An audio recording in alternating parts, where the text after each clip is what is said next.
بسم الله الرحمن الرحیم. زما د یوټیوب چینل ګرانو او خوږو ملګرو په دې هیله چې ټول به روغ جوړ او خوشحاله یاستئ. زما خوږو ملګرو د زلوی ذهین ټیکنیکل یوټیوب چینل نه درته حاضر شوی یم یو نوې او ښایسته خوندورې ویډیو سره. زما خوږو ملګرو د نن ورځ ویډیو موضوع ده څنګه کولی شو چې د الکترونیکي تذکیرو دپاره انلاین ډول خپل ثبت نام وکړو او هغوی ته خپل فورما ولیږو ترڅو زموږ خپل الکترونیکي تذکره ترلاسه کړو.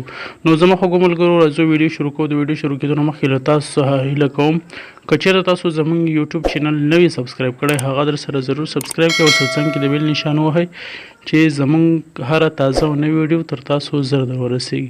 نو ګرانو خوږو ملګرو راځو ویډیو ته. لومړی به تاسو راشئ او خپل موبایل کې به براوزر خلاص کړئ. هر یو براوزر چې وي هغه باید تاسو خلاص کړئ. کله مو چې براوزر خلاص کړو تاسو به راشئ سرچ کې به تاسو ولیکئ دغه ادرس به تاسو ولیکئ او سرچ به کوئ. کله چې مو سرچ کړو نو دغه شان یو صفحه تاسو ته راځي. دلته به تاسو خپله ژبه ورته انتخاب کړئ. زه ورته پښتو انتخابوم. نو له دې نه وروسته تاسو کولی شئ چې دلته تاسو د لومړی اپشن چې د نوې الکترونیکي تذکرې فورما لیکل شوی همدغه باندې به کلیک وکړئ. لږ صبر به ورته وکړئ چې دا صفحه موږ ته خلاصه شي. کله چې دا صفحه خلاصه شوه نو دلته لیکلي وي د کورنۍ له مشر سره تړاو. نو یعنې دلته یو څو خبرو ته ډېر باید دقیق واوسئ. که چېرته تاسو مجرد یاستئ او غواړئ چې انفرادي تذکره ترلاسه کړئ ثبت نام وکړئ او یوازې خپل ځان بغیر له دې څخه چې نور کورنۍ غړي مو ترلاسه کړي یوازې خپل ترلاسه کړئ نو تاسو لومړی باید د کورنۍ مشر باید خپل ځان وټاکئ. نو له هغې څخه وروسته تاسو خپل معلومات دلته ورسوئ. کله چې مو معلومات دلته ټول ورسول پښتو کې لیکل شوي دي هر ډول ټول نو تاسو خپل هم پرې پوهېږئ. زیږېدو نیټه ده همدا شان او دا په ټول په انګلیسي باندې نوم دی همدا شان د زیږېدلو ځای اصلي استوګنځی اوسنی دا موبایل شمیرې همداسې ټول به تاسو ورسوئ. زه ویډیو سکیپ کوم دا ټول رسوم. نو خوږو ملګرو کله چې مو دا ډک کړل ما خپل معلومات ټول ورسول تاسو یې کتلی شئ. نو همداشان به تاسو خپل معلومات ورسوئ. دلته به خپل عکس لومړی خپل تصویر هغه به دلته اپلوډ کړئ او همداشان دلته به د تذکیرې عکس اپلوډ کړئ. کله چې مو اپلوډ کړل 100% شول نو دلته یو یادښت لیکلی دی ویلي د واده شویو مړه شویو بهرني تبې لرونکو او شته غړو په ګډون د کورنۍ د ټولو غړو د معلوماتو لیکل حتمي دي. تر دې هاخوا راتلونکي مسؤلیتونه د غوښتونکي په غاړه دي.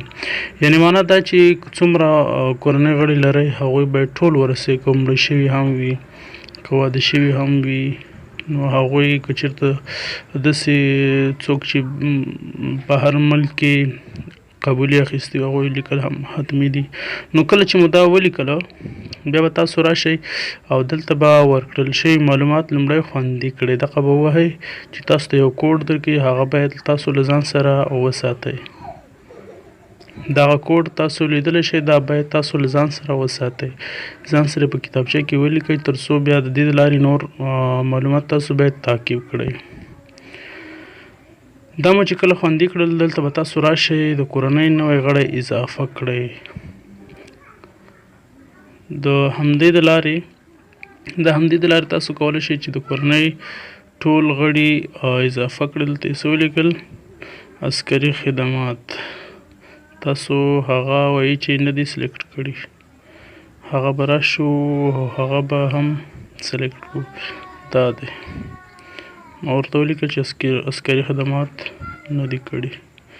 نو دلته به تاسو راشئ کورنۍ نوی غړی اضافه کړئ دغه اپشن به ووهئ او دلته به ستاسو په ترتیب وار سره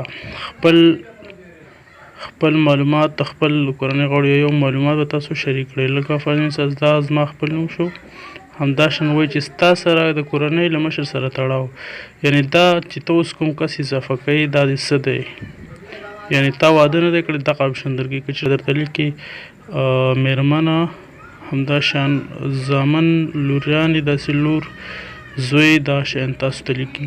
نو که چېرې تاسو مجرد ولیکئ بیا تاسو ته دا اپشن راځي مور پلار ورور خور لمسی میره. بس تاسو به دلته ورونه اول به پلار دغه کوي، خپل پلار معلومات به دغه شان ورسوئ.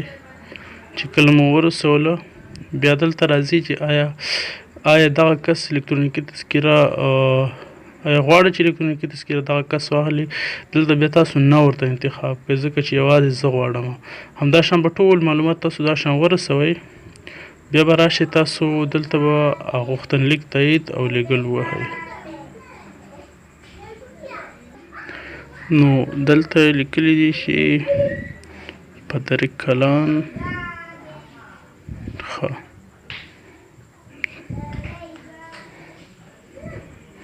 دا به تاسو غوښتنلیک تایید او لیږل دا شان به ټول خپل کورنۍ غړي اضافه کړئ. هغه نه بعد به تاسو بیا دا ووهئ. دا اپشن مو چې کله ووهلو دلته وایي چې تاسو معلومات چې دي هغه کوم غواړئ کوم ځای کې بایومیټریک تاسو وشي. دلته به ورته هیواد انتخاب کړئ، یعنې اوس په عربي متحده اماراتو کې هم کیږي، تاسو به ورته خپل هیواد ایران کې هم کیږي او په افغانستان کې دا درې هیوادونه کیږي. بیا به ورته خپل ولایت انتخاب کړئ. فرض مثال زه ورته ننګرهار انتخابوم.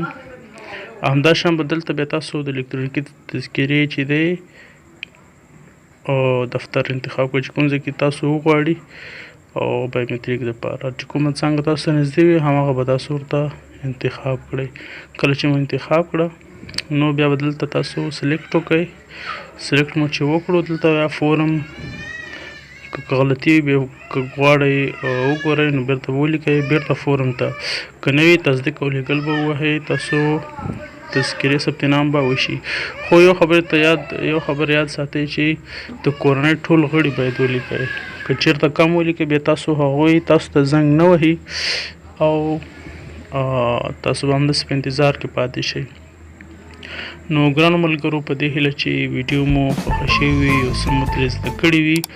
که چېرته تاسو کوم پوښتنه بیا هم لرئ زه به خپل د واتساپ شمېره تاسو ته په ډسکرپشن کې واچوم. نو هغې د لارې بیا تاسو کولی شئ کومه غوښتنه لرئ کوم مشکل سره مخ شوئ په دې ثبت نام کې نو بیا تاسو ماته میسیج کولی